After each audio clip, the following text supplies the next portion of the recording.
not just an automatic. We will definitely have a second one of these call out, okay.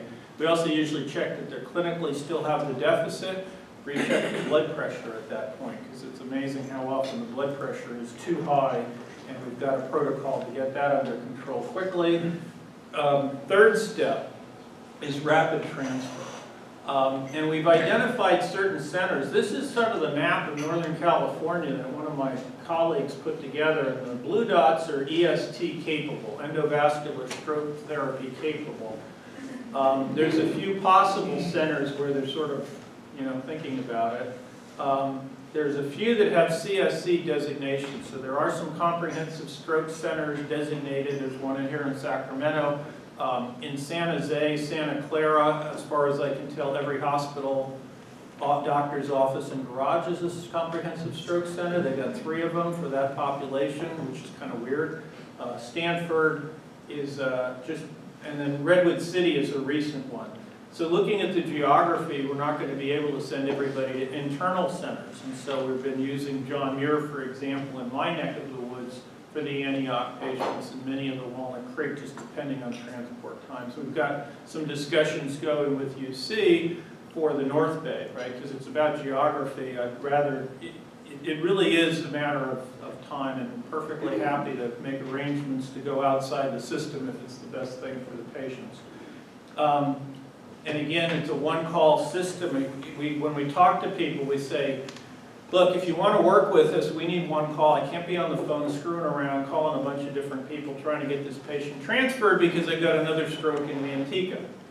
So it's got to be one call. We're trying to get them imaging access, right? It's really good if they can see the images. At this point, it's still a work in process. I know people have actually done their iPhone to show the thing. And we want them to go straight to the cath lab. I don't want them stopping in the ER. I want them to go straight to the cath lab. It's been identified with a large vessel occlusion. We contact the transfer hub when we order the TPA, and if we find the large vessel occlusion, part of the checklist after TPA, after the CT angiogram, is to tell the ambulance, yes, we need you, keep coming, or conversely, you also have to unorder it. You have to call them and tell them don't come, otherwise they're going to get really annoyed with us, which we don't want. And we're tracking everything as far as data goes, and that's sort of the current state. So to roll this out by the end of the year across 21 medical centers was obviously quite a challenge. And so after the design, what we did is we said we really have to test this. At this point it's all vaporware. We need to go out and test it. So what we did is we tested it originally in Walnut Creek and Antioch, and the reason is they had the most experience using the Cisco carts. And then we went to Santa Clara for the beta site. So we did simulation after simulation. So we have simulation teams. The team comes, designs the scenario, does the training. We put together roll cards. So everybody's got their role. So if you're primary RN, here's your job. If you're the ED doc, here's your job. If you're the ED tech, here's your job. So everybody's got their specific job, and develop training materials around that. And then we were planning, as we were developing it, how we were going to scale this rapidly. And basically that involves turning it over to the local team, saying, here's what you need to do. Now here's how we would suggest planning it. So this is early results. So this is actually at the very, very beginning. We went live about mid-September. And what you'll see is that over the course of the year, there's a lot of variability in door-to-needle time, as you might expect. And as soon as we went live, we had our first cases all year drop below 30 minutes. And all of them below 45 minutes, or essentially all of them below 45 minutes. So the new process, there's a sudden and dramatic change. There's even a little bit of change before, as people knew what was coming, which is kind of interesting as well. But it was an absolutely dramatic, unprecedented kind of change that took place in these 2 medical centers. The other thing we found that was interesting is a dramatic increase in TPA rate. Expected some increase. I didn't expect to see it double. But that's what we've seen, is a doubling of the rate of TPA. And you could postulate why. Well, some of them you could argue, if you're a skeptic, you could say, well, you're treating a lot of TIAs. But I think more to it is the fact that folks would be reluctant, or they would spend a lot of time trying to get consent, or they would do a lot of things where they'd say, I don't really believe it, or find excuses. With the stroke neurologist involved early, we found the rate goes up quite a bit. I know one of the concerns people have is, well, they're getting better. Well, the getting better strokes often end up big disabling strokes, and so we don't, unless they're back to normal, we're still proceeding. Too good to treat is another one. Excuse. Too good to treat. Well, those often end up being big bad strokes as well. So if it's anything that looks like it'd be disabling, we generally treat. And I've seen my stroke neurologists where they didn't find much on exam, they'll tell them to get the patient up and walk them, which is something I don't think the ED would ever really think about doing to see, because if they're not walking, that's potentially disabling as well. So that was an interesting thing that we actually went up so much. So then we rolled it out to 21 medical centers. So you saw that was September with an aggressive timeline by the end of the year in 21 centers. We had to train a bunch of teleneurologists. They've got a huge role in this, and it really is a learning curve to figure out, to run the code, as it were. We had to get credentialing at all facilities. That is not a minor kind of thing, to get credentialed at all facilities. As far as I can tell, every facility has their own separate and unique set of paperwork. That was kind of an interesting thing. We got the roll cards. We talked about the training video. My daughter was doing it. She lost it on an airplane, so we don't have that. We have local implementation teams, WebEx kickoff and training, so the WebEx is part of this. There's a kind of a big process for the initial with the sim teams, and then they're supposed to do a bunch of mocks. So we kind of distinguish simulations, which is this big formal 6-hour thing, from mocks, which is they just do pickups and test along the way. A lot of simulation, because again, they don't come in that often that you can count on them. And then a lot of concurrent data review as we went through with, again, targeted completion by the end of the year. We almost made it. There were 2 facilities that went live first week in January, so we didn't quite make December 31st, but almost.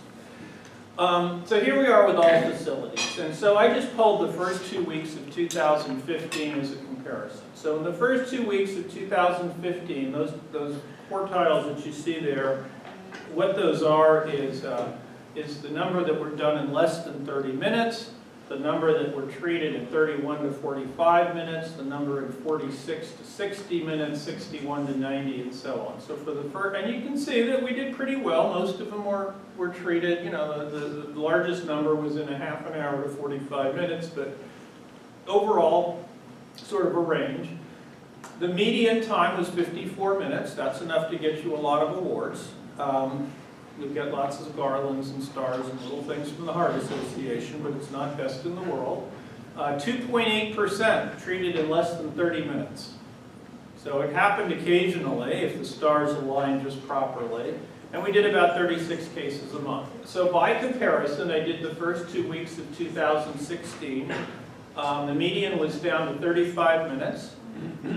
42% were treated in less than 30 minutes.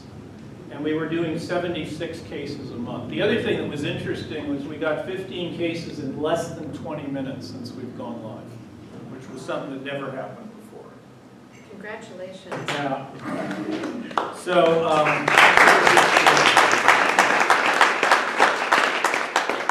so this is with all facilities, so just looking at it, so you'll see the volume is the number of cases treated, and you can see how that's gone up. And again, this is all cases through December. Now in December, we were just going live with some of them, and that red line is actually the number that were done in less than 30 minutes.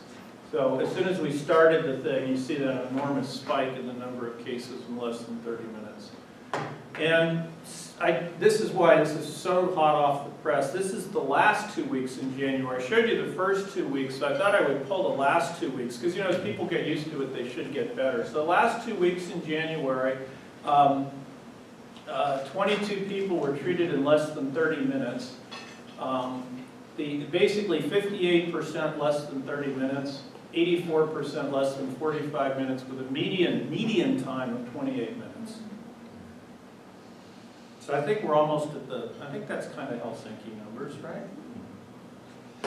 This is interesting too. This I did last evening, as I did some of our preliminary numbers. I said more than 500 cases. There were actually 588, but I had the data is so new I have to go in and validate that we don't have some pretend ones in there with their notes that we started early. But more than 500, and it was about a third of them were treated with TPA, and about 2/3 were not, which means that they weren't really acute strokes eligible for acute stroke treatment. Every now and then we will find somebody that's a candidate for endovascular therapy and not for TPA, and we know that, it's just they're not in here because they're harder to extract. So that would be, for example, in a 4.5 or to 6 hour window. But most of them are going to get TPA first. So this is what we would expect. The paramedics are doing a great job, it's just that they're not highly accurate. Don't want them to be because I'd rather have them cast a wide net. And what we found is, remember I told you I thought it would be about 20% of the TPA candidates would have a large vessel occlusion. In real life, 18%. Now, if you do the math, the number of cases with large vessel occlusion of the entire cohort is about 5%. My original prediction was 6%. So most cases, it's a relatively infrequent but very important treatment.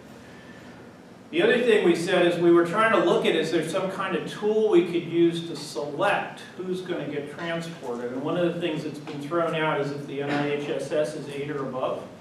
And so I kind of looked at that. And it looks like that's pretty good as a predictor because, you know, usually large vessel occlusions are going to have a high NIH, but there's a substantial number that don't, but mostly it's predictive. If your NIHSS is 8 or greater, about 40% of the time you do have a large vessel occlusion, which of course means about 60% of the time you don't. So that is not, you know, it's not 100% accurate.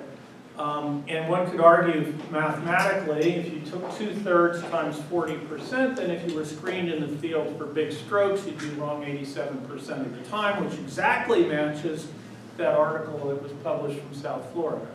So it's interesting, I always like it when the math works out the way you would expect. So, you know, what's the conclusion here? Well, before you move from that slide, what time period was that last slide? So this is all of them since we started. So we started in a couple of larger centers, Antioch and Walnut Creek, and then we added another large center, Santa Clara. And then we kind of added a bunch of them in, some of them in November, some more in December, some more in January, and this is all of them. So because I can pull out, we have a specific node, you write stroke hub, and you get a specific extractable node, which is something else that one of my docs came up with, very clever. So you can go out and actually find all the stroke words. So this is from the beginning. So future, we really want to do a lot of analysis. So I want to look at the population pre and post. There is a lot of skepticism saying, well, sure, you know, the reason that door to needle faster does better is, of course they're going to do good. You're going to treat a lot of TIAs if you do it real fast. And so, you know, we haven't still proven that this stuff works. So why not look at the entire comparison cohort, entire group of people for acute stroke before the intervention and after, because there's a dramatic shift, just sort of time-linked dramatic shift. Can we show that the entire group outcome does better? What's the bleed rate, for example? You know, we've got, across Northern California, the bleed rate is 4.5% for TPA. Symptomatic bleed rate. What's the symptomatic bleed rate if you're delivering it faster? Don't know, we're going to find out. We're going to look at the transfer times and the rate of treatment, which I've already given you just sort of very preliminary glance at. Discharge disposition mortality we can get at. Those are easy to do administratively. Functional status is something we need to start collecting. The problem is we don't have a lot of pre as well as post across the region. Predictive model for the ambulance, already talked about things we're working on. You know, what about more robust population for large vessel occlusions and TPA needs and so on? Is there any racial ethnic differences? I got a lot of studies potentially coming out of this because we're going to have all this data. So in conclusion, you can in fact implement rapid treatment evaluation and transfer across the large system. It's absolutely doable, can be done. It can be done in 9 months basically. LVO, large vessel occlusion, is relatively rare, right? 5% of the total people for stroke, 20% of those treated with TPA, roughly. Obviously an important group because those are the big bad ones that have the huge disability. You need to be able to identify and treat them quickly. And my suggestion is don't try this at home. I think that you need to leave large vessel occlusion identification to the stroke experts and not try to do it with paramedics, as the math doesn't make sense. And get them somewhere that can get treated, because 80% of the time they're going to need TPA and not need a transfer. And why drive past a hospital that can do this in 20 minutes to get to one that's going to take 60 minutes because of the chance they might have a large vessel occlusion. Anyway, so that's kind of where we're at. Again, very, very preliminary. The data is so hot off the press that it's completely not vetted and you can't use it or quote it, other than that you saw it here. Some of it you can, but otherwise it's like the data about the 500, I have to go through and clean it up. But that's where we're at, and I think it's been one of the coolest projects I ever worked with because it was such a dramatic improvement in such a rapid period of time. Wow.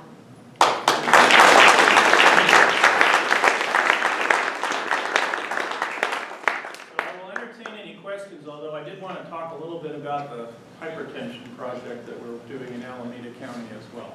But if anybody's got any questions around this, yes, sir. Yeah, I've got a question about your process, pre and post.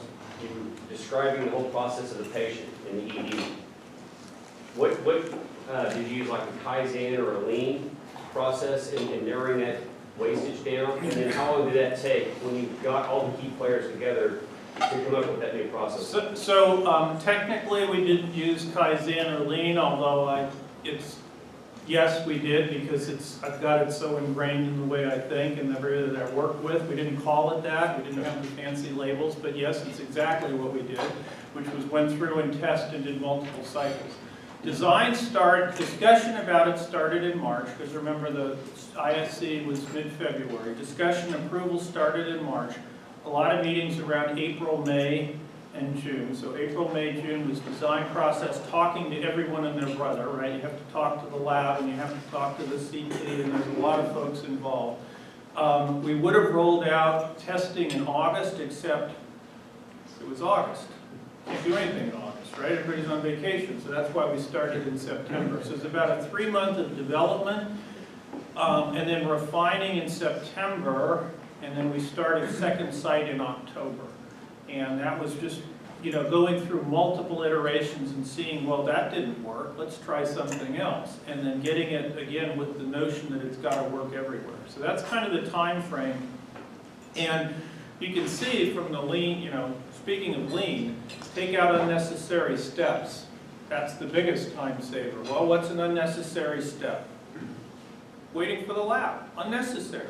Take it out. Because, we can really work really fast to get those labs. We had some discussion about point-of-care for INR. Turns out point-of-care for INR is apparently a pretty sucky kind of test. So they wouldn't let us use it because they said it's not accurate enough. Well, okay, so now we're still with really, rapid traditional INR, but we don't wait for INR if it's not necessary because there's pretty good evidence that it really doesn't matter. So taking steps out, doing things in parallel rather than series is built right into that. Multiple test iterations, so plan, do, check, act is sort of the way we did it. So I won't say we had a Kaizen, but because we didn't call it that, but essentially that was the process. Yeah? Question, it looks like your success measure was treating large vessel occlusions. You treated 32%, only 18% of which were large vessel occlusions. What happened to those other people that were treated? Did you consider that a success as well? Oh yeah, no, I mean this is, the goal here is to treat them super fast, and so... All strokes that aren't bleeding. Yeah, so if you look here, if it's a stroke that's not a bleed, it gets treated. Now, the reason you need the stroke neurologist and you can't just rely on the ED doc is it's not an easy assessment. So I can give you a million stories. I had a woman in Richmond the other night. So the story is she comes in, there's a lot of stories. So the story is she rolls in, she comes walking into this meeting, and she doesn't say anything, she doesn't say hello to everybody, she just sits down in the meeting, and they call on her to talk, and she can't talk. So when was the onset? She's clearly aphasic. I'm seeing her, she's aphasic. We don't know her name except she's got a library card. We can't get a hold of any of her family. We can't figure anything out. I have to call this off. That's very frustrating, right? Because she would potentially be a great candidate. She walked in, but when did it start? And it's a real problem. So the key message for that is talk to people when you join the meeting. Yeah,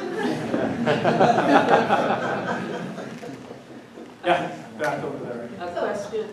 Okay. Go ahead. So on your needle times, do you exclude some of those more difficult cases? Absolutely not. So I get a lot of pushback from my stroke directors saying, you know, the actual get with the guidelines excludes people with hypertension. And so why aren't you excluding people with uncontrolled hypertension that you have to treat to get down? This is unvarnished. These people have hypertension, every other darn thing. This is the complete inclusive group. It is, and a lot of times you're sweating bullets to get that blood pressure controlled. So we do 5 of labetalol, another 5 of labetalol, and then we do a cardine drip. We could do cardine first, but you know what? It takes a while to get the drip set up. And so if you're after, you know, if time is brain, it's those two. So this is big inclusion. So if we were to exclude those cases, it'd be even faster than that. But I think that's a little bit of cherry picking. I saw a presentation at ISC and said, here's our door to needle. Well, it turns out they excluded all those folks with hypertension and they couldn't get consent or there was something else. This is everybody. This is, if you can't find them, this is the patient with the library card. This is the one I had one night. Talked to her, she said yes to the TPA, ordered the TPA, and the next thing she says is, I need to talk to my son. It took us 45 minutes to find the son before she'd get us TPA. That was a 90-minute or so case, or maybe not, but it was a long case because we couldn't do it. That's in there too. So we included everything. 2 questions. On the list of the bullet points where you have all the experts that you use to get this going, how can you get a bullet point in there for a family and community? Yeah, so it'd be helpful to involve that. The problem with this particular process is it's done before the family even shows up. So it really is, to some extent, in this particular one, very medically driven, which is interesting because you'd always like to involve the family. We didn't, it wasn't a conscious thing, but what we're trying to do is something that happens really most of the time the treatment is actually completed as the family is arriving. So it's very interesting. So the family perspective would be, would you like to have this, it is what it is at this point. I mean, in some cases, we do want to wait and try to talk to them, and so we kind of went with the best proxy, which is what people had studied and presented, because then it's only one person's perspective too. Yeah, you had a second question. And the second question is on language access. Good point. Very good question. Really good question, because we did. So one of the things we want the paramedics to tell us as they're coming in is a language issue. Because if it's a language issue, we want to get that ready to go. We can do, it turns out you can do language through that iPad thing. So we've got there's an iPad translator system that instantly gets you in touch with somebody that works quite well. And you get into this really interesting experience where I'm sitting in my house in Orinda talking to someone in Roseville who's talking to the translator who's sitting in Oakland. This technology thing is enough to boggle your mind. But that actually works. The other thing is that the most common language issue is Spanish. And there's usually someone in the emergency room that can provide translation for Spanish. And I'm actually getting, my Spanish is improving quite a bit because I'm doing a lot more in Spanish than I ever used to. And it's more a matter of practice rather than knowledge. And so I'm kind of enthusiastic because my original proposal to my boss was to send me for Spain for 6 months.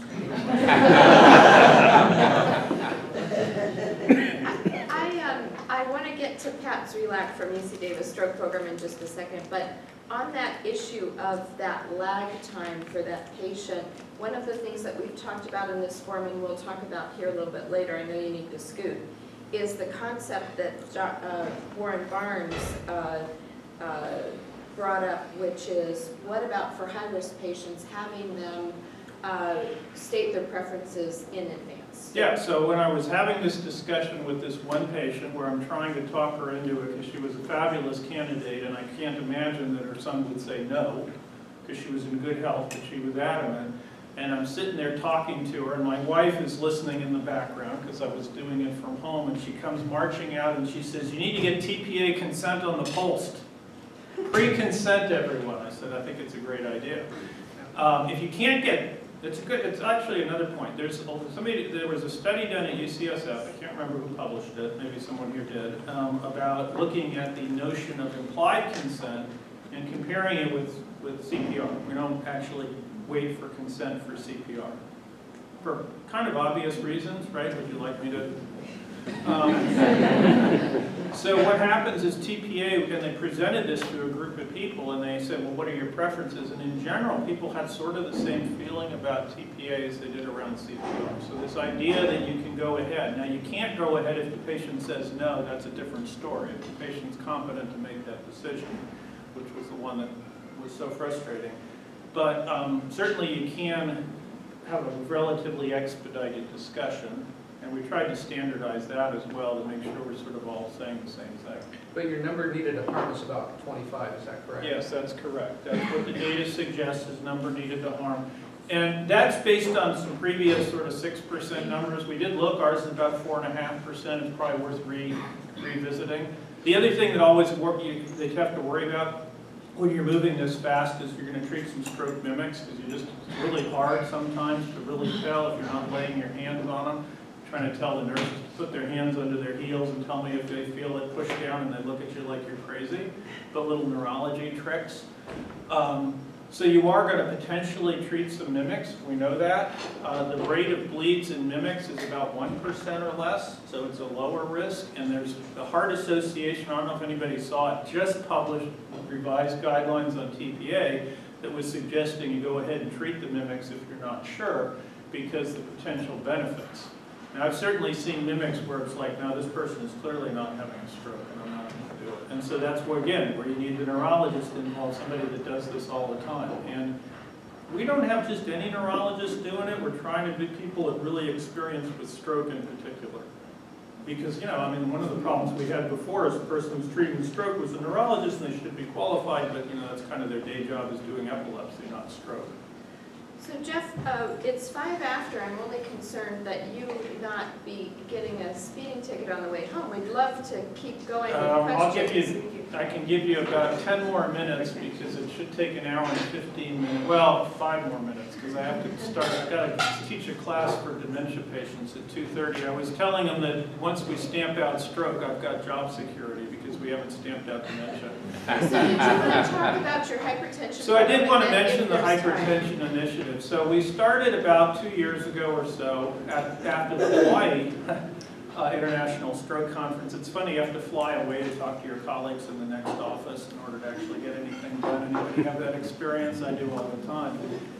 And we kind of came up with this crazy notion, what if we controlled hypertension across the entire county of Alameda? What would that take and what would that look like? And it would be sort of the biggest public health benefit you could see, because hypertension is sort of trumps everything in what it can do. I mean, there's obviously diabetes is important, everything else is, and smoking and so on, but hypertension is such a big factor. Enormous risk for heart failure in young African Americans. It's a huge thing. It's the big stroke risk, right? This is really all about not waking me up in the middle of the night. That's what all this is about. And so if you could control hypertension, wouldn't that be cool? And so we got together a group of folks from public health, community, delivery system, and because really the problem is public health kind of does their thing. The delivery system kind of does their thing. Wouldn't it be cool if you could meld the two together so that what would happen, if you think about it, is a person comes in, is identified through screening programs that are ubiquitous and routine with hypertension, gets delivered insurance if they don't already have it, because again, that's an issue. Alameda is a very diverse population, a lot of poverty in pockets in Alameda. Get them insurance and get them linked to a doctor, because they're not going to get control on just public health initiatives alone, although those are important. What if you could take salt out of the community, get a healthier community, but at the same time we're more effectively delivering hypertension control? We know protocols work. When people try to go off reservation, they don't do as well as if they just follow the silly cookbook. The reason cookbooks exist is because you get a pretty reliable product. So what would it take to identify, link, become effective treatment, get everybody on the same page, and record that, so that if you show up in your barber's office and you get your blood pressure checked, that data gets back to your doctor, so that if you were in the, so that the whole community is united around hypertension control. So we put together the initiatives. We named it after Frank Staggers, who was a huge public health advocate. And we're sort of, that's the idea. How can we bring the entire community together to control blood pressure in Alameda County? And so we've got folks coming to a hypertension summit in April. And we're working on getting a planning grant because I'd really like to have somebody hired to do this full time.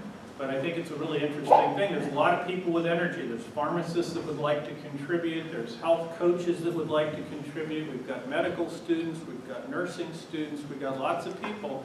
What would it take to put them all together to be effective? And my sort of notion was, well, you kind of need the public health to link up with delivery systems.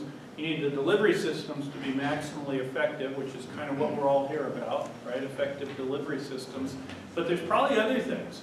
You know, one of the things we found in the KP model, as you probably know, is pharmacists are hugely valuable, you know? And so what if you were to say, well, you know, in our system, you know, we're the county federally qualified clinics, if only we had a pharmacist. Well, maybe we could establish that link and say what that model would be. Or, here's another one, you know, the problem is hard to worry too much about your blood pressure when you're worried about where your next meal is coming from. And then maybe we should do something about that. And then there's food deserts in the area. And we also, what about, you know, compliance? Well, maybe we need health coaches. So the idea is, what can you do to bring it all together? So it's sort of a concept at this point, but that's what one of the things we're working at, really through the County Medical Association and the Heart Association. So it's, anyway, if anybody has any thoughts, interest, wants to give us a lot of money, that would be really helpful. All right, now I need to run, or I will in fact have a trouble. Do you have time for Pat's last question? Yes. You're okay. Yes. No, You can I'm follow fine. later. One more. Okay, Pat, you're I on. was going to ask at this point. Oh, I know, on TPA, how Yep. many waste do you have? So it's an interesting question. I'm not sure that I know. It's actually, I was told it was lower than it was before. Okay. We do waste, you get reimbursed if you say no longer a candidate, which they aren't, because a variety of things. I had one mix the other day. By the time I went and re-examined him, he was back to normal. The best possible outcome, right? I was all ready to give it. So it's not a huge amount, because usually we're giving it if we order it. I don't have the quantification. I should look that up. I think it's less than before, because I think people were doing all kinds of strange things before, but there certainly is some. It's primarily if there's a bleed, which happens, but it's said to be 15%. My sense of it is we're not seeing it that high. I'll have to go back and look how often it is. And the other one, is going to be some other strange thing that you found, especially if they're back to normal, which is relatively uncommon, actually. We get an occasional one. All right? This was extraordinary. Thank you so Thank you. much.